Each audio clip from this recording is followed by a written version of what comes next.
Donc on va attaquer avec le docteur Ledieu qui va nous présenter le travail donc du docteur Legrand. Voilà, bonjour. Vous m'entendez? Oui. Donc voilà, c'était un travail de thèse donc il y a 2 ans, puisque avec le retard Covid, donc de Ludovic Legrand, que je salue, donc qui est maintenant installé à Pont-au-Mur, ce qui me réjouit, puisque dans les Combrailles, qui est le centre de l'Europe, comme chacun sait. Donc on a travaillé sur les directives anticipées dans la consultation mémoire. Donc un petit rappel sur les directives anticipées. Donc vous savez que ça date déjà depuis plus de 15 ans avec la première loi Leonetti. Donc ah oui. Le principe, donc toute personne majeure donc, peut rédiger ses directives anticipées. Donc pour le cas où elle serait hors d'état d'exprimer sa volonté, ce qui concerne bien entendu tout le parcours des troubles cognitifs et du dépistage de la maladie d'Alzheimer. Et puis donc un rappel en 2016 avec une loi un petit peu plus contraignante avec des directives anticipées opposables. Donc aujourd'hui en France, bon, les directives anticipées ne sont pas encore bien appropriées par les Français. En 2012, tout de suite après la première loi Leonetti, on était à 2,5% de Français qui avaient rédigé leurs directives. 2021, on serait aujourd'hui autour de 13%, donc ça, on est encore loin du compte. Aujourd'hui, les directives anticipées, on va dire, dans la santé, donc de plus en plus, quand même, elles s'inscrivent dans l'accompagnement des patients chroniques, que ce soit en oncologie, en hémodialyse, en neurologie. Les médecins généralistes sont de plus en plus sollicités. D'aucuns disent que c'est quand même eux peut-être les mieux placés parce qu'ils ont un peu plus le temps, ils connaissent leurs patients, ils peuvent aborder les choses de façon un peu plus tranquille. De plus en plus en EHPAD, maintenant l'entrée à l'EHPAD où on va proposer la rédaction des directives anticipées pour les patients qui sont en capacité de le faire.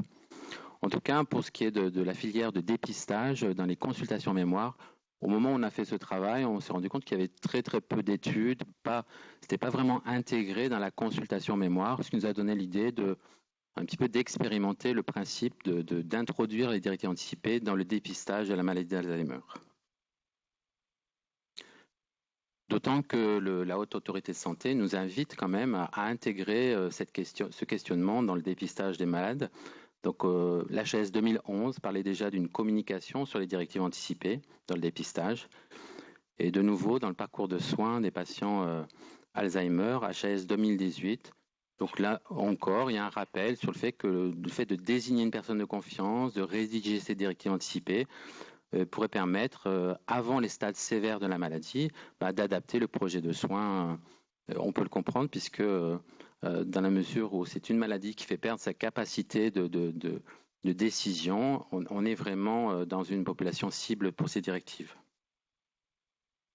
En pratique, en gériatrie, que ce soit en court séjour gériatrique, en SSR, en EHPAD, on est très souvent confronté à des décisions difficiles. Et de temps en temps, on se dit, si on avait eu les directives anticipées, ça nous aurait bien aidé. Juste quelques illustrations qu'on avait rencontrées dans l'année qui avait précédé ce travail. C'était en cours séjour gériatrique. Voilà, ce sont des histoires vécues. Par exemple, Huguette, 84 ans, maladie d'Alzheimer évoluée, 6 enfants, veuve. Donc là, on lui découvre une néoplasie colique avec un début d'occlusion. Et on est face à un dilemme éthique. C'est-à-dire que les chirurgiens, eux, retiennent l'indication opératoire. Les chirurgiens sont toujours prêts. Les enfants, eux, ne sont pas tous d'accord. Les gériatres seraient plutôt défavorables parce que la patiente est dénutrie, le pronostic vital est remis en question et la patiente n'est pas en capacité de décider. Donc voilà, qu'est-ce qu'on fait? Par exemple, Maurice, 72 ans, trouble neurocognitif sévère, il est marié, 3 enfants. Lui, son profil, c'est plutôt état grabataire, dysphagie, pneumopathie d'inhalation à répétition. Dilemme éthique, les gériatres prônent plutôt l'abstention thérapeutique, on ne part pas sur une alimentation entérale. Les enfants, eux, ne voudraient pas s'acharner, donc on serait plutôt d'accord. Par contre, c'est l'épouse qui, elle, veut le nourrir à tout prix. Il est hors de question de le laisser ne pas s'alimenter. Donc, et le patient n'est pas en capacité de décider. Qu'est-ce qu'on fait? Je ne vous raconterai pas la fin de chaque histoire, je les connais, mais on peut en parler en off. Et enfin, Paulette, 80 ans, trouble cognitif léger, veuve, une fille. Elle contracte un hématome intracérébral, aucune communication, trouble de la vigilance, aucune alimentation possible. La fille demande l'arrêt des soins. Les gériatres, eux, prennent plutôt la nutrition entérale en disant voilà, l'hématome va se résorber, il faut se donner un petit peu de temps. La patiente, elle, n'est pas en capacité de s'exprimer. Qu'est-ce qu'on fait? Ce qui est sûr, c'est que chacune de ces 3 histoires nous ont posé beaucoup de problèmes. On a fait des réunions de pluridisciplinaires, donc ça a été long, c'était fastidieux. Peut-être que si on avait les directives anticipées, ça aurait pu nous aider. Peut-être, mais c'est pas sûr. Donc voilà le postulat de départ. Donc on s'est dit, ben, si on intégrait l'information sur la directive anticipée, l'idée c'est qu'on voit ces patients en amont, et puis le jour où ben, ils auront la maladie d'Alzheimer, et ben, avec les directives anticipées, ça pourra nous aider. Donc il y a un intérêt certain, on l'a vu. Et puis en pratique, donc les directives anticipées ne sont pas vraiment intégrées dans la consultation mémoire. Ça ne fait pas partie du protocole d'évaluation. Donc le principe, c'est une étude de cohorte. Donc on va suivre un groupe, c'est prospectif, interventionnel, de type avant-après. Donc ce sont des patients vus pour la première fois à la consultation mémoire du CHU, le CGERM, donc qui se situe à l'hôpital de Rion. Donc sur l'estimation, c'est que bon, on est 11 médecins. Enfin, à ce moment-là, on était 11. Donc à peu près 1000 consultations par an et 300 premières fois dans l'année. Donc un tiers, c'est des premières fois. C'est la population qu'on voulait cibler. Donc ces patients vus pour la première fois, donc leur parler des directives anticipées au moment où ils viennent à la consultation. Donc on écartait ceux qui étaient déjà dans les troubles sévères ou qui refusaient de participer à l'étude. Donc voilà, de août à avril 2019. Donc le premier temps, avant la consultation, les patients reçoivent leur convocation, ça c'était déjà acté. Et dans cette convocation, on introduisait un petit document sur les directives anticipées, donc c'est le document du ministère de la Santé, donc un rappel, en disant, ben voilà, au moment où vous allez arriver à la consultation, on va vous parler des directives anticipées, si vous acceptez de répondre aux questions qu'on va vous poser. Le deuxième temps, c'était le temps de la consultation. Donc, en tout début de consultation, on demandait au médecin de prendre 10 minutes, un quart d'heure pour parler des directives anticipées. Donc, vous avez reçu une convocation, vous avez reçu un document. Est-ce que vous avez bien compris? Qu'est-ce que sont les directives anticipées? Est-ce que ça vous interroge? Est-ce que vous avez des questions? Et si je vous remets un document de rédaction des directives anticipées, vous réfléchissez et on vous propose, si vous êtes d'accord, on vous rappelle d'ici 1 mois, 2 mois, et on vous demande un petit peu, est-ce que vous avez cheminé sur la question? Puis ensuite, la consultation mémoire se déroulait. Donc le troisième temps, c'était donc l'appel téléphonique, où on revenait un petit peu en faisant un rappel, en disant, vous réfléchissez, vous en avez parlé à vos enfants, quel impact ça a eu cette information? Donc voilà, finalement, on n'a eu que 61 patients inclus. Avec notre cible, c'était plutôt 200. On verra après que c'était un petit peu lourd à mettre en place cette étude. Bref, sur les 61 inclus, 30 ont été contactés, enfin la moitié. Bon, 20 ont refusé d'être rappelés. Bon, ça fait partie du jeu des études. Il y a eu 12 perdus de vue. Enfin, 12 qui n'ont pas répondu au téléphone, donc ont été écartés, dont un décès, donc qui avait une excuse pour le coup. Et donc, au final, 5 patients avec les accompagnants qu'on a eu au téléphone, 17 qui ont répondu seuls, et 7, on n'a eu que les accompagnants au téléphone. Donc voilà la population classique, 2 tiers de femmes. Voilà une particularité de cette consultation, c'est des patients très âgés. Et quand on regarde avec d'autres consultations de dépistage Alzheimer, on a des consultations qui sont à 70, 75 ans de moyenne d'âge. Ici, on a 81 ans et on verra que ça va impacter aussi les résultats de cette étude. Donc c'est quand même des patients très âgés et pas forcément au tout début de leur maladie. Donc voilà, répartition des classes socio-professionnelles, voilà, bon, qui est représentatif de la population locale. Et donc on voit déjà un patient sur 4 qui est déjà des troubles cognitifs un petit peu avancés. Je vous fais grâce de tous les résultats annexes. Voilà juste les résultats que je trouve les plus intéressants. Donc, 3/4 des patients ne connaissent pas les directives anticipées, alors que déjà préalablement, on leur a envoyé un document en convention, dans la convocation. Donc, voilà. Bon, malgré tout, ils n'ont pas lu ou pas. Donc, 3/4 ne connaissent pas les directives anticipées. 2 patients, quand même, avaient déjà rédigé leurs directives anticipées, donc 3%. Après information, 40% des patients manifestent leur intérêt, c'est-à-dire qu'au moment de la consultation, on leur en parle, ils disent « Ah ben oui, c'est pas mal, c'est intéressant, je vais réfléchir ». Donc presque 1 sur 2. Et quand on les recontacte 1 mois plus tard, la moitié ne se rappelle même pas d'avoir eu l'information sur la directive anticipée. Donc voilà, ça rend modeste, c'est vrai que, mais aussi parce que certains avaient déjà des troubles cognitifs.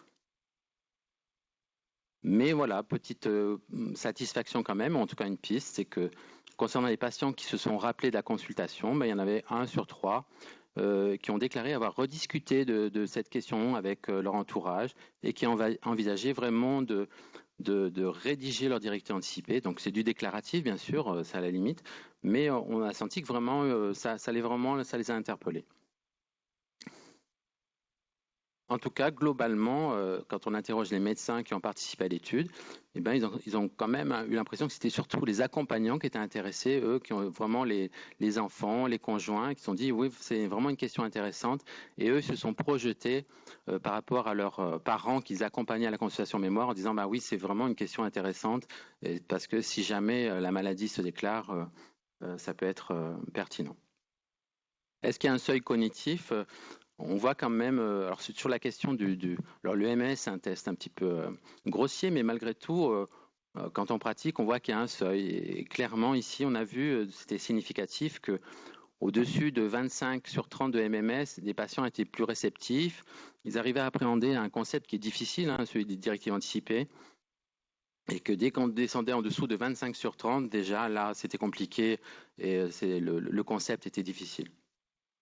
Alors, ça n'a pas de valeur, mais c'est toujours la question qui est posée souvent dans les publications sur, par exemple, le consentement. Est-ce que le consentement d'un patient qui a 28 sur 30 de MMS versus un patient qui a 10 sur 30 de MMS, quand il dit oui ou non à une proposition thérapeutique, quelle est la valeur de ce oui et de ce non? Voilà, en fonction du statut cognitif, c'est toujours un questionnement. Les limites de ce travail, ben, c'est vrai qu'on n'a pas eu autant de patients qu'on aurait voulu et c'est vrai que les médecins, ça a été difficile pour eux. Ce sont des consultations qui sont longues, hein, c'est des 1 heure de consultation et on leur demandait de rajouter un quart d'heure d'information. Donc voilà, tous les médecins n'ont pas eu, voilà, n'ont pas forcément participé à la même hauteur. Ça a été difficile. Le temps d'information finalement sur les directives anticipées était court, hein. C'est-à-dire qu'on donne 15 minutes pour parler des directives anticipées, ce qui est un sujet quand même qui est très compliqué, il faut du temps.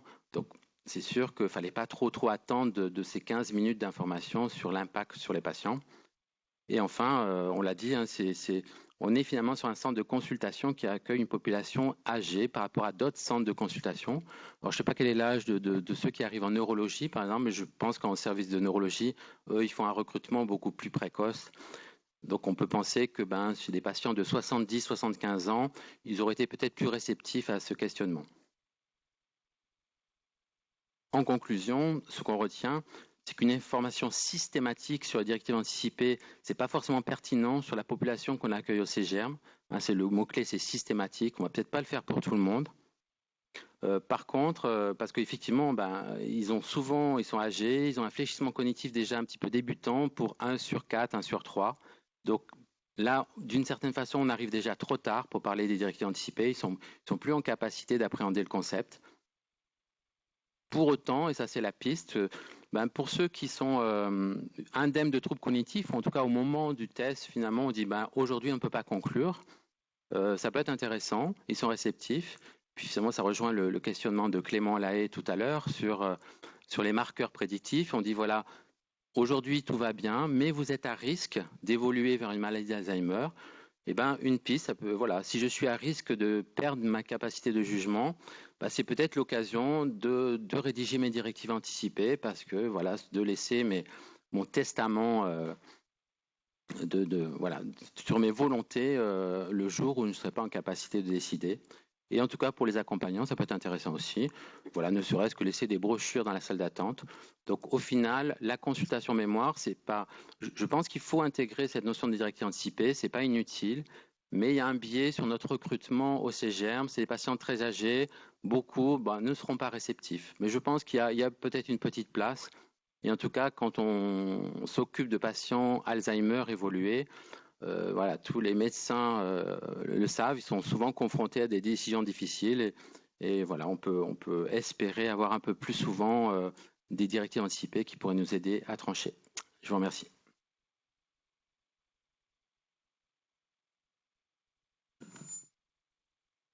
Merci beaucoup Patrick. On va enchaîner avec les questions uniquement à la fin des 3 interventions avec Camille Joyon qui va nous parler de parcours de soins.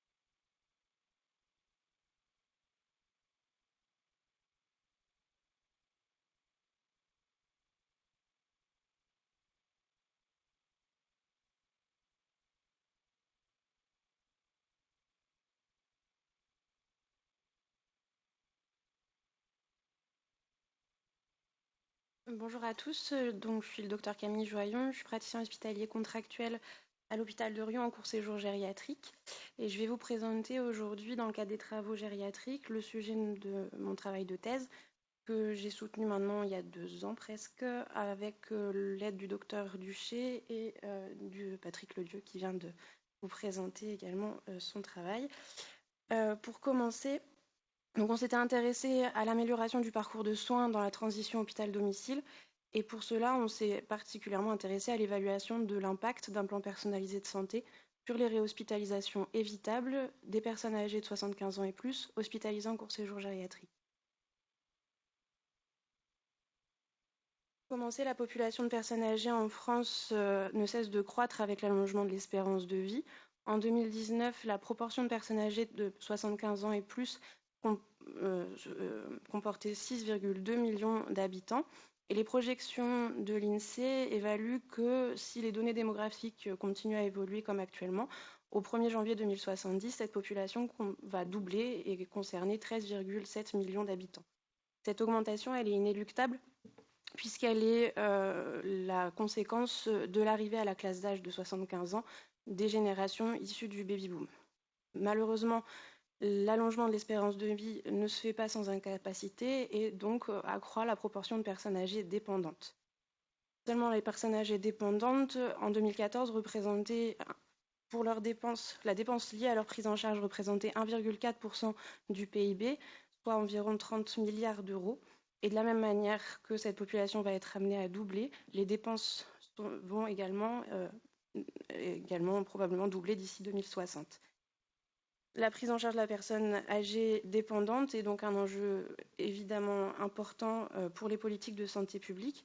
Et c'est pour cette raison qu'en 2011, le Haut Conseil pour l'avenir de l'assurance maladie a préconisé de recourir à la mise en place de projets pilotes afin d'améliorer cette prise en charge pour optimiser la coordination entre les acteurs du système de soins, du secteur médico-social et du secteur social pour améliorer l'accompagnement des personnes âgées en risque de perte d'autonomie et qui permettrait de ce fait une source d'économie pour l'assurance maladie. Et c'est dans ce contexte que le ministère de la Santé a développé en 2013 le projet PAERPA, qui était un projet national d'amélioration du parcours de santé des personnes âgées en risque de perte d'autonomie.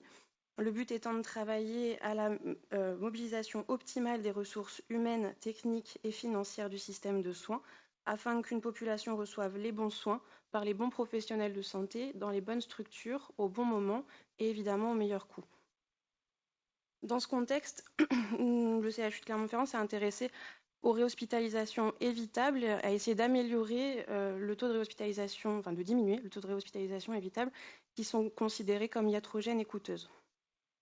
Alors, qu'est-ce que les hospitalisations évitables? Elles ont été définies par l'HAS en 2013 comme des hospitalisations non programmées en lien avec le séjour hospitalier précédent, survenant dans les 30 jours après la sortie. Le caractère évitable, quant à lui, suppose que la situation aurait pu être contrôlée, évitée, grâce à des moyens en soins primaires et aux recommandations préconisées dans le courrier de sortie.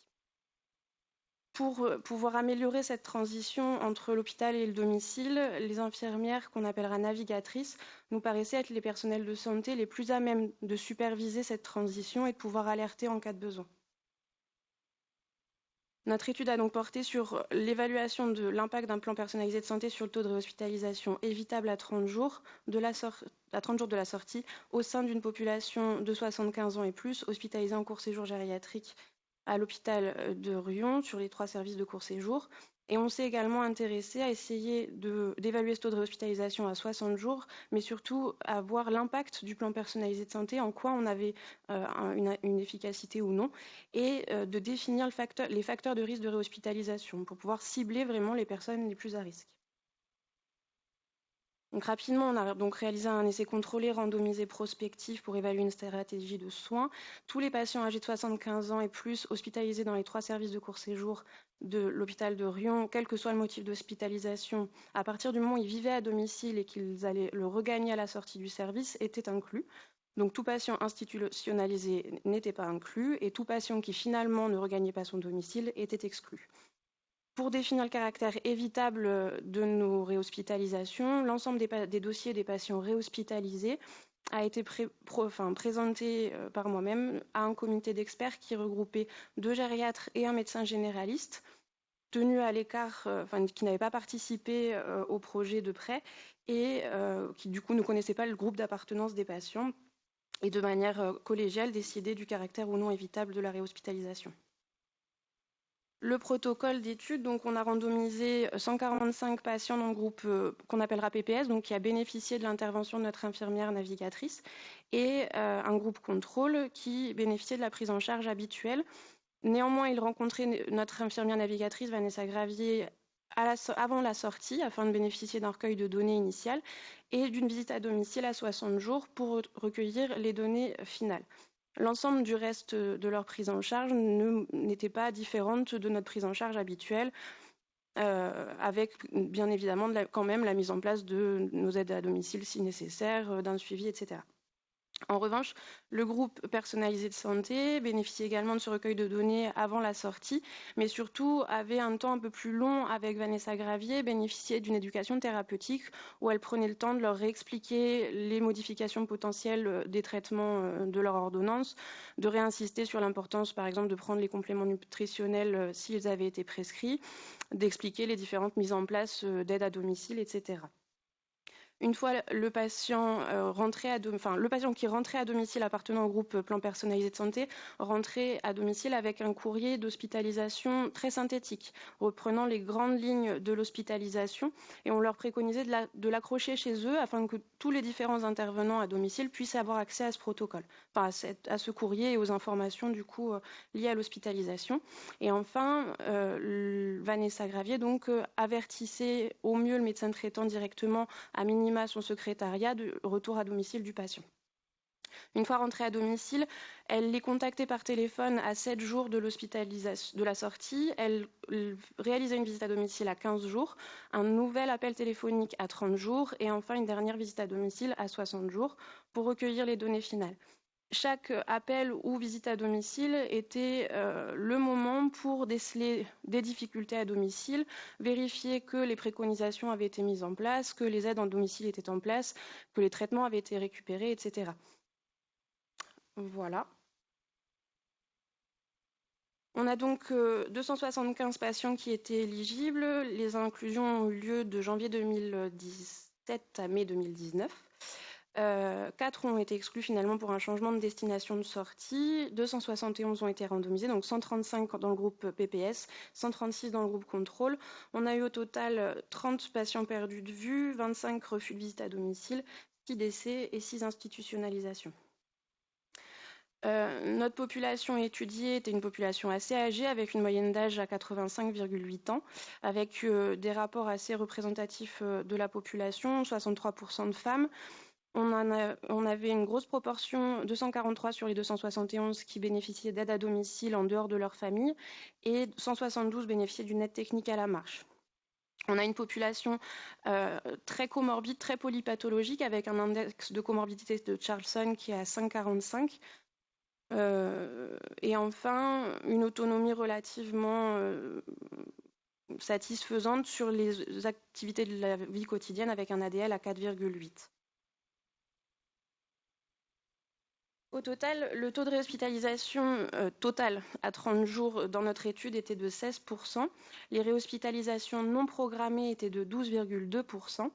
Et parmi les 39 personnes réhospitalisées totales, 11 ont été jugées comme des réhospitalisations évitables, 2 appartenaient au groupe PPS et 9 appartenaient au groupe contrôle, ce qui nous permet de mettre en évidence une différence significative à 0,03, donc 1,5% seulement de réhospitalisation évitable dans le groupe bénéficiant de l'intervention de Vanessa Gravier, contre 6,6%. Ça permet de mettre en évidence donc une diminution de risque de réhospitalisation évitable de 78%. On voit bien sur cette courbe de survie de Kaplan-Meier.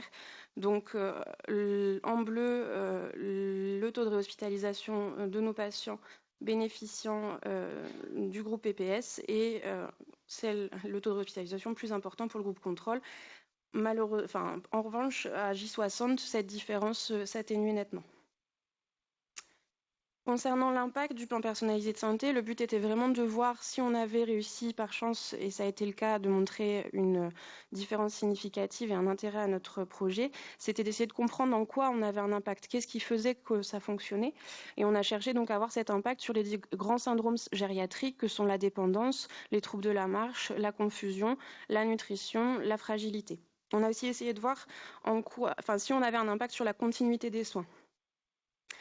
Finalement, on retrouve un résultat intéressant pour l'observance des rendez-vous médicaux chez les spécialistes, puisque quasiment 95% des rendez-vous chez les spécialistes programmés lors de la sortie de l'hospitalisation ont été honorés dans le groupe PPS, contre seulement 71% dans le groupe contrôle.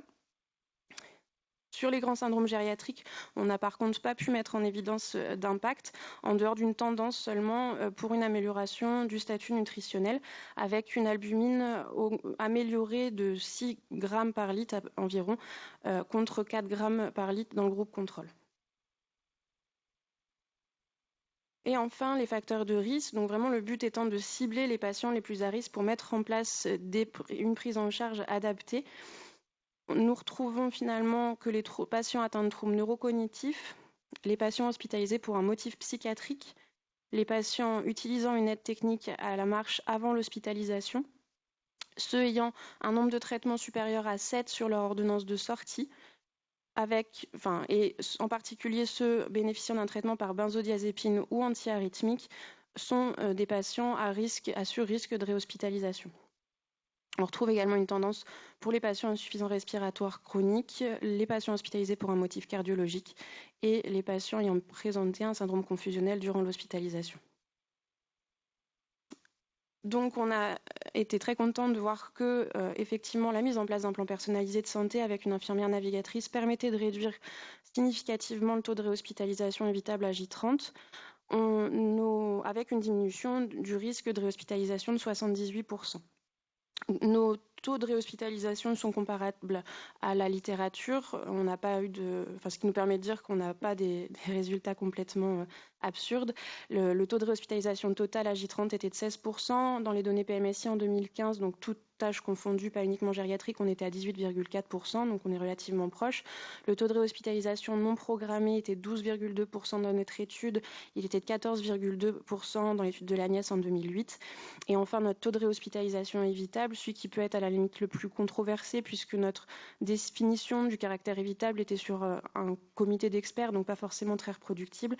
On retrouve finalement un quart environ de nos réhospitalisations totales qui sont considérées évitables, ce qui était la même proportion décrite dans la méta-analyse de Van Valraven en 2012.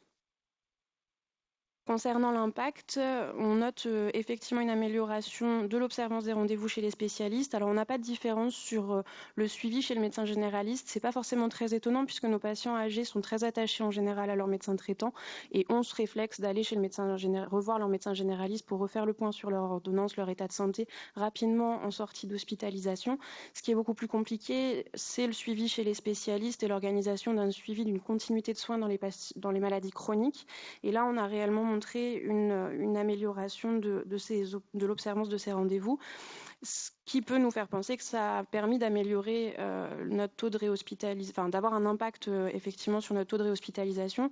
En 2013, l'étude américaine de New Wade avait montré que l'amélioration de la continuité de soins des patients présentant une pathologie chronique permettait de diminuer le taux de réhospitalisation. Donc on peut avoir un impact de ce côté-là. On retrouve également une tendance sur l'amélioration de l'albumine plasmatique, ce qui n'est pas non plus choquant. En 2013, l'étude de Goodrich, qui s'était attachée également à mettre en évidence les facteurs de risque de taux de réhospitalisation, avait retrouvé que les patients présentant un meilleur état nutritionnel avaient un facteur protecteur de réhospitalisation. Concernant les comorbidités, c'est un vaste sujet, très souvent retrouvé dans les différentes revues de la littérature. Globalement, la littérature s'accorde pour dire que être atteint d'une pathologie chronique est un facteur de risque de réhospitalisation. Dans notre étude, l'hospitalisation pour un motif psychiatrique est effectivement ressortie.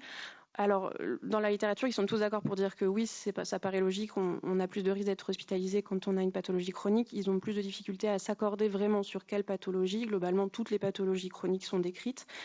Celle qu'on retrouve quand même le plus souvent, c'est ce qu'Anaïs nous présentait tout à l'heure dans son article, c'est l'insuffisance cardiaque. Et pour le coup, nous n'avons pas retrouvé, alors on a seulement une tendance pour les hospitalisations pour un motif cardiologique. On se pose quand même la question sur le mode de recueil de données qui a permis de sortir nos résultats, puisqu'on a recueilli les antécédents sur les courriers d'hospitalisation de nos patients, et souvent, enfin pas tout le temps, mais de manière assez récurrente, l'insuffisance cardiaque est assimilée un peu à un vieillissement normal du sujet âgé, pas toujours très bien de manière exhaustive retranscrit dans les antécédents. Donc on peut se demander si on n'a pas une perte de données de ce côté. Et c'est un peu le même principe pour l'insuffisance respiratoire. Et enfin, pour les capacités fonctionnelles, l'utilisation d'une aide technique à la marche avant l'hospitalisation dans notre service était un facteur de risque également de réhospitalisation, facteur déjà décrit dans l'étude d'Ilea Bucky en 2014. Sur le plan psychocomportemental, la présence d'un antécédent de troubles neurocognitifs était assimilée à un facteur de risque de réhospitalisation. On n'avait par contre pas de surrisque selon la sévérité des troubles. Le simple fait d'avoir des troubles neurocognitifs, même légers, était attaché à un surrisque de réhospitalisation. Dans la revue de la littérature en 2019 de Maenal, on avait un facteur de risque de réhospitalisation entre 7 et 35% associé aux troubles neurocognitifs, qui concorde bien donc avec notre étude. Et on avait également une tendance qui n'est pas forcément étonnant non plus pour les syndromes confusionnels durant l'hospitalisation. Une partie, je pense, très intéressante, c'était les traitements médicamenteux. Vraiment, la pharmacologie est une part importante de notre travail en gériatrie, et l'adaptation, l'optimisation des traitements. Et on retrouve un chiffre qui a déjà été retranscrit dans d'autres études, c'est plus de 7 traitements sur l'ordonnance de sortie. Alors des fois, c'est difficile d'en avoir moins que 7. Dès qu'on a un patient insuffisant cardiaque, diabétique, on en a déjà très rapidement 7. Alors pour peu qu'il soit avec des troubles neurocognitifs, des complications, voilà, on a du mal à limiter les ordonnances, mais on a bien dans cette étude un nombre de traitements supérieur à 7 qui est affecté à un surrisque de réhospitalisation, et en particulier les traitements, alors pour le coup c'est très souvent, l'iatrogénie est assimilée à un facteur de risque de réhospitalisation. Par contre, il n'y a pas beaucoup d'études qui décrivent particulièrement certains médicaments, et donc nous on a pu montrer les benzodiazépines et les antiarythmiques, ce qui n'est pas forcément étonnant puisque tous les deux sont des traitements utilisés à la fois pour des pathologies elles-mêmes associées à un surrisque de réhospitalisation, et en plus de surcroît associés à des risques de chute, de confusion, qui sont eux-mêmes des facteurs, des motifs d'hospitalisation fréquemment retrouvés dans nos services. Pour finir, un facteur de risque, pour le coup, que nous n'avons pas retrouvé dans notre étude, et pourtant c'est pratiquement le plus souvent cité dans la littérature, c'est le fait d'avoir été hospitalisé dans l'année précédente. Et encore une fois, on se pose la question d'un manque dans nos recueils de données, puisque la région est assez vaste et beaucoup de centres hospitaliers différents. Des fois, les patients font plusieurs services d'hôpitaux différents, et notre infirmière navigatrice n'avait pas forcément accès à tous les logiciels pour vérifier si les patients avaient été hospitalisés dans l'année précédente. Et 35, donc c'était uniquement sur le recueil informatif de l'interrogatoire de nos patients, dont 35% présentaient des troubles neurocognitifs. Donc on peut se poser la question de si on n'a pas quelques pertes de données. Les limites de notre étude, il y en a plein, évidemment. Un manque de puissance, bien sûr. On a quand même beaucoup de perdus de vue, de refus de visite à domicile en particulier. Et puis, on a eu des difficultés d'obtention d'un échantillon statistiquement suffisant. Initialement, il nous fallait 244 patients par groupe. On en est à 135 et 136. Cette difficulté, elle s'explique simplement sur le caractère monocentrique, uniquement les services de court séjour de l'hôpital de Riom, le caractère prospectif, et puis le fait qu'on avait, même si c'était déjà très très bien, une infirmière, mais du coup une seule infirmière navigatrice qui ne pouvait pas de ce fait suivre un échantillon énorme de patients. On peut se poser aussi la question d'un biais de classement, même si j'ai essayé d'être la plus impartiale possible lors de la présentation des dossiers. Je connaissais leur groupe d'appartenance et j'ai pu, même sans le vouloir, influencer les personnes du groupe du comité d'experts. Et puis, un biais de sélection qui, pour le coup, est peut-être plus en notre faveur. Les patients étaient uniquement des patients hospitalisés en court séjour gériatrique, donc dans des services où, en théorie, les médecins gériatres sont particulièrement attachés à organiser, autant que faire se peut, des retours à domicile les plus organisés et les plus sécuritaires possibles, ce qui peut, du coup, diminuer un petit peu nos taux de réhospitalisation.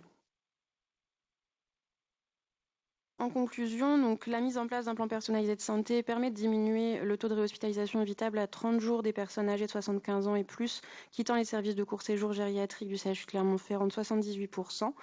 L'impact de ce plan personnalisé de santé peut s'expliquer en partie par l'amélioration de l'observance des rendez-vous chez les spécialistes en sortie d'hospitalisation.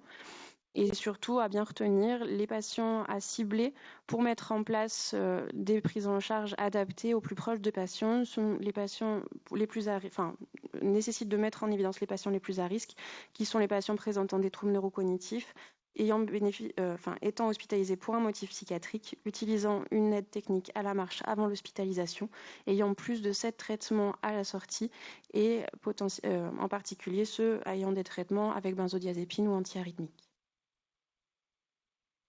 Merci.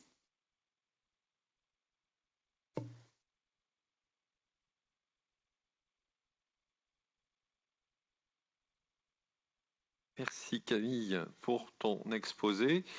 Le suivant, je vais d'abord vous demander de bien vouloir excuser la présentatrice, donc Mégane Bélangier, qui est notre étudiante en pharmacie qui n'a pas pu venir pour aujourd'hui et qui du coup m'a passé le bébé et je vais essayer de vous faire vivre le bébé autant que faire se peut. Donc merci de votre indulgence et je vais essayer d'être clair dans ce que je vais vous présenter.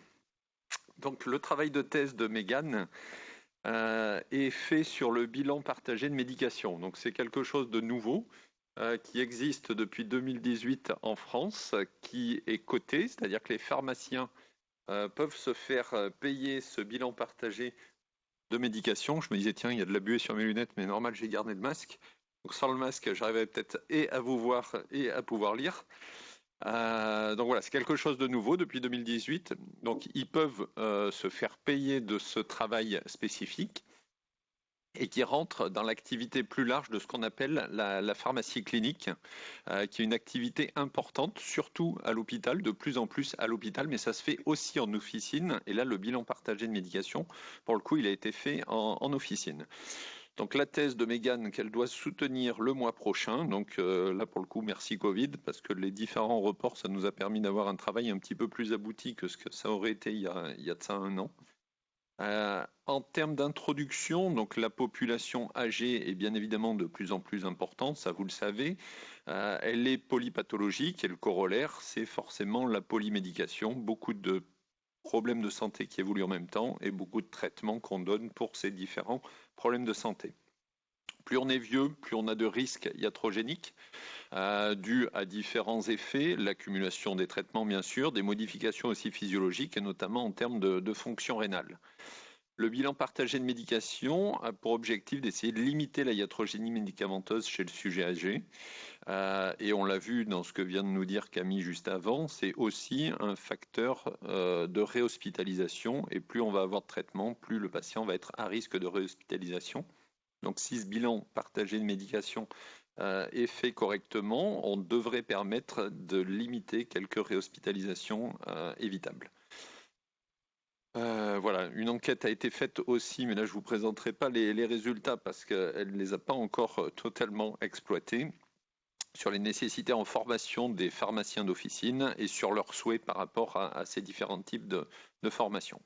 Le risque iatrogène chez la personne âgée, donc je vous le redis, la polypathologie qui va entraîner le corollaire de polymédication, et là aussi, plus il y a de médicaments, effectivement, plus il y a de risques d'interaction dans ces médicaments-là, mais aussi plus la personne prend de médicaments et moins l'observance va être correcte. Parce que voilà, quand on a 5, 6, 7, 8 comprimés à prendre à chaque repas, je vais peut-être en prendre que 5 ou 6, et le 7e, le 8e va peut-être passer à la trappe. C'est notamment vrai pour tous les traitements vraiment préventifs, entre guillemets, purs, type calcium, type choses comme ça. On laisse un petit peu, en plus c'est des gros comprimés, c'est pas forcément facile à avaler. Donc la personne âgée, mais c'est vrai aussi chez les moins âgés, va avoir tendance à le mettre un petit peu de côté. Ce qu'on ne vous a pas mis sur la diapo, mais qui est vrai pour toute la population en France, le défaut d'observance, c'est d'à peu près 30%. Chez le jeune, chez le moins jeune, chez le vieux, c'est 30%, quel que soit notre âge. Il y a à peu près donc un tiers des médicaments qui nous sont prescrits qu'on ne va pas prendre correctement, soit dans la durée suffisante, soit en régularité suffisante, etc. Et quel que soit l'âge. Là aussi, on avait une vision un petit peu peut-être idyllique, nous les gériatres, de nos prescriptions, mais je crois que tous les médecins ont cette vision idyllique malheureusement de leurs prescriptions. On se dit parce qu'il est vieux, il va écouter ce que je suis en train de lui expliquer, que nenni, il n'écoute pas plus que le plus jeune et il ne va prendre que ce qu'il a envie de prendre finalement. D'où l'intérêt de la piqûre de rappel, d'actualité en ce moment, piqûre de rappel du pharmacien sur la nécessité d'avoir cette bonne observance et de pouvoir adapter les traitements si nécessaire, si jamais ils étaient mal tolérés. La multiplicité des prescripteurs chez la personne âgée, oui, souvent ils vont voir leur généraliste, leur rhumatologue, leur cardiologue, leur pneumologue, etc., etc. Et là aussi, il va falloir essayer de faire un petit peu ce travail de synthèse et le pharmacien est là pour pouvoir le faire. Ça augmente les PPI, prescriptions potentiellement inappropriées et ça augmente le risque d'effets indésirables iatrogéniques majeurs. Les effets indésirables sont 2 à 3 fois plus fréquents et plus graves chez les personnes de plus de 65 ans. Là, c'est un grand scoop que je vais vous donner. Les médicaments les plus impliqués, ce sont les plus prescrits, forcément. C'est notamment vrai donc, pour les psychotropes et les médicaments à visée cardiovasculaire, qui sont les 2 grandes classes les plus prescrites chez la personne âgée. Et en grande partie, tous ces événements-là sont des événements évitables. Donc, on va pouvoir essayer d'éviter, pour le coup. Ça, c'est pas moi qui l'ai mis, c'est bien la pharmacienne. Alors bien évidemment, non, le pharmacien n'est pas qu'un vendeur de boîtes et il a un rôle bien plus large à pouvoir développer. Donc ce rôle-là, il peut le développer sur ce qu'on appelle le dossier pharmaceutique. Et maintenant, la plupart, voire la totalité des pharmacies en France ont un dossier pharmaceutique qu'elles partagent entre elles, les différentes officines, et ce qui peut permettre de récupérer des prescriptions, notamment quand parfois certains patients se servent dans différentes officines. On va pouvoir essayer de cumuler et de récupérer toutes ces ordonnances. Si on ne sait pas, on ne va pas pouvoir s'adapter derrière. La sécurisation de la dispensation d'un médicament, avec ou sans ordonnance, ça aussi c'est du rôle propre du pharmacien. La conciliation médicamenteuse, ça c'est notamment vrai pour les hospitalisations, voir ce qu'il prenait avant d'être hospitalisé, voir ce qu'il prend à l'entrée à l'hôpital, est-ce qu'on a bien toutes les informations, et rebelote à la sortie. Qu'est-ce qu'on va lui prescrire à la sortie? Et une fois qu'il est sorti, est-ce que ce qu'on a prescrit va bien être pris correctement? Donc ça, c'est ce qui s'appelle la conciliation médicamenteuse, qui fait partie donc de la pharmacie clinique. Les entretiens pharmaceutiques, les pharmaciens d'officine, là aussi, ont des créneaux spécifiques, notamment sur tout ce qui est traitement de l'asthme et de la BPCO, sur tous les traitements anticoagulants et toutes les chimiothérapies orales. Et là aussi, ce sont des actes qu'ils vont pouvoir facturer. Donc ils sont rémunérés, donc ce ne sont pas que des vendeurs de boîtes, ils ont aussi ce rôle d'information, de conseil, de suivi, de contrôle, etc. auprès de leurs patients. Le bilan partagé de médication, donc on y vient. Donc comme je vous ai dit, c'est possible en France maintenant depuis 2018. Alors pour qui? 3 conditions. L'âge, soit le plus de 65 ans qui a également une affection de longue durée, soit le plus de 75 ans, quel que soit son profil. Deuxième condition, elle se cumule, donc il faut et avoir l'âge et avoir 5 molécules prescrites sur son ordonnance. Et troisième condition, la chronicité, c'est-à-dire que ces traitements-là, il faut les suivre pendant au moins une durée de 6 mois. Ce qui est largement le cas chez nos personnes que l'on a l'habitude de voir. On est vraiment sur des pathologies chroniques et avec des traitements et des suivis au long cours. Qu'est-ce qui se passe dans ce bilan partagé de médication? La première année, vous avez 4 étapes avec un recueil des traitements qui va se faire. Premièrement, en présence du patient. Donc le pharmacien va avoir tout ce travail-là de recueil, essayer de comprendre le mode de vie, qui donne le traitement, s'il y a des aides pour cela, l'observance, est-ce que le patient est observant, pas observant, etc., va faire tout ce travail-là de recueil.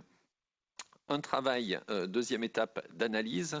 Là, ça va se faire sans la présence du patient, où là, le pharmacien va faire toutes ses recherches vis-à-vis des thérapeutiques prescrites. Est-ce qu'il n'y a pas des médicaments qui ont été oubliés, que le patient pourrait avoir en plus? Est-ce qu'il n'y en a pas en trop? Donc les prescriptions potentiellement inappropriées aussi. Donc il va faire tout ce travail-là. Donc il y a différents outils qu'ils peuvent utiliser. Troisième étape, l'entretien conseil. Bien évidemment, là, il va être en présence du patient. Il va pouvoir transmettre les conclusions et les conseils au patient, et cette information-là va également être retranscrite au médecin traitant, pour que le médecin puisse aussi avoir cette information-là. Et quatrième étape, le suivi de l'observance, et ça c'est ce qui va après se retrouver ultérieurement sur les années suivantes. Donc ça se fait bien évidemment là aussi en présence du patient, parce qu'il y a un rôle didactique très important. Le patient va avoir à remplir un questionnaire d'observance pour voir justement s'il est observant ou pas, et quel est le risque de non-observance chez ce patient-là. Faire le point sur ce qui a été amélioré et essayer de repérer les obstacles et proposer d'éventuelles solutions. Hop. Donc, qu'est-ce qui va suivre dans les années suivantes ?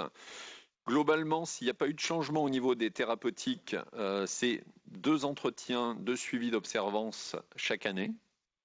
Donc le pharmacien, là encore, va pouvoir être rémunéré pour ce travail-là. S'il y a eu des modifications au niveau des thérapeutiques, soit prescription supplémentaire, soit modification, soit arrêt de certaines thérapeutiques, va y avoir une actualisation de l'analyse, à nouveau un entretien conseil, et rebelote, on retombe après sur le suivi de l'observance. Les objectifs: limiter la iatrogénie médicamenteuse, améliorer la connaissance du patient sur ses pathologies et sur ses traitements. Si le patient peut être vigilant avec nous par rapport au risque iatrogène, on va forcément améliorer le repérage de ces troubles. Améliorer l'observance du patient, malgré tout, parce que si on lui prescrit quelque chose, théoriquement, c'est quand même pour qu'il le prenne, ou sinon, autant s'abstenir de prescrire. Valoriser le rôle du pharmacien. Ils ont un rôle, et qui est vraiment un rôle propre, défini, et qu'il faut essayer d'amplifier sur les années à venir, là aussi. Favoriser la coopération interprofessionnelle entre tout ce petit monde qui tourne autour du patient, que ce soit le médecin traitant, les différents médecins qui peuvent intervenir, le pharmacien, l'infirmière et toutes les aides et les paramédicaux qui peuvent intervenir. Bon, les premiers pays à l'avoir développé, c'est les pays anglo-saxons, donc Australie, États-Unis, Angleterre. Donc la France, on est quand même bien en retard, hein. On a une quinzaine d'années de retard par rapport à nos voisins. L'impact, il a clairement été montré qu'on améliorait la connaissance des patients sur leur traitement. On améliore l'observance, et on a le recul nécessaire donc avec les études australiennes et américaines notamment pour pouvoir le dire. Il y a une diminution du nombre de médicaments consommés et ou de prescriptions inappropriées délivrées chez ces patients-là. On limite le passage aux urgences chez ces patients-là aussi. Par contre, l'efficience va être très dépendante de la coordination avec le médecin traitant. Et on revient sur le rôle pivot du médecin traitant qui est vraiment au centre de la prise en charge de ces patients âgés. Par contre, finalement, on s'est rendu compte qu'en ce qui concerne la qualité de vie, la mortalité, les hospitalisations et notamment les réhospitalisations, et au niveau économique, c'était des résultats qui étaient très hétérogènes. Alors selon comment les études étaient faites, mais on n'avait pas de résultats forcément très significatifs sur ces paramètres-là. Voilà en ce qui concerne l'impact. Et donc si vous avez des questions, et donc pour les 3 topos, nous sommes à votre disposition.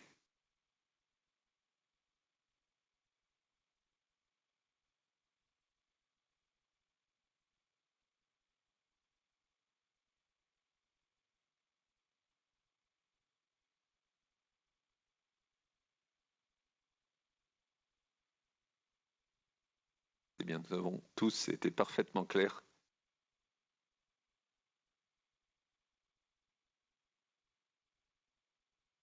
Oui, alors moi j'ai quand même une petite question du coup pour Patrick en ce qui concerne les directives anticipées. Euh,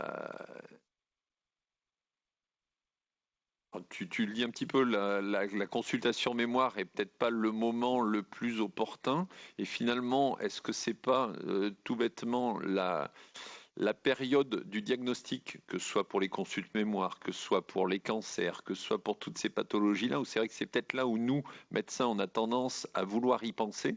Et c'est certainement le moment pour le patient lui-même où il n'a pas envie d'y penser parce qu'il a autre chose à penser que ça et sûrement peut-être à essayer de travailler plus en amont là aussi pour obtenir un taux de réponse plus satisfaisant en termes de directives.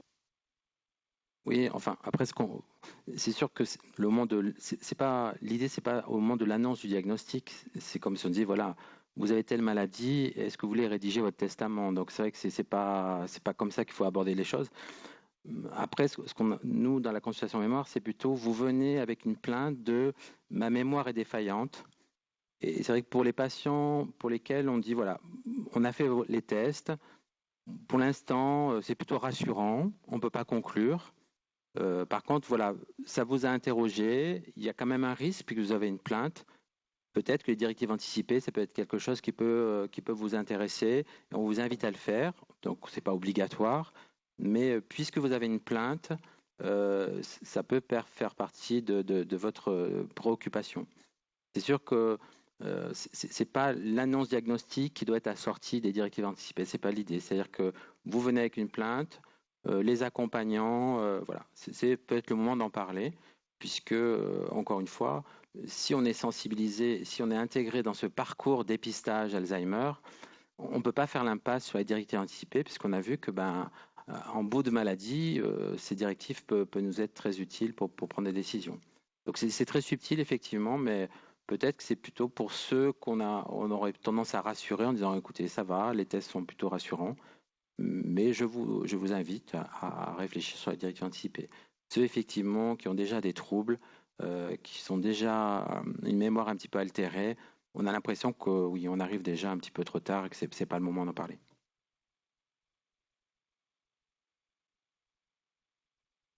Bonjour, moi j'avais une question par rapport au parcours de soins transition hôpital-domicile, parce qu'on a parlé des infirmières et tout ça, et je voulais savoir un peu aussi au niveau des travailleurs sociaux des hôpitaux, c'est un rôle important aussi dans l'évitement des réhospitalisations. Du coup, vous avez des travailleurs sociaux qui travaillent aussi avec l'infirmière navigatrice là-haut? Alors, enfin, oui, effectivement, j'ai essayé d'être exhaustive, mais on oublie toujours, désolée, les travailleurs sociaux sont très importants. Alors, en fait, Vanessa, elle avait vraiment un rôle de coordination, ce qui veut dire qu'elle travaillait pas seule.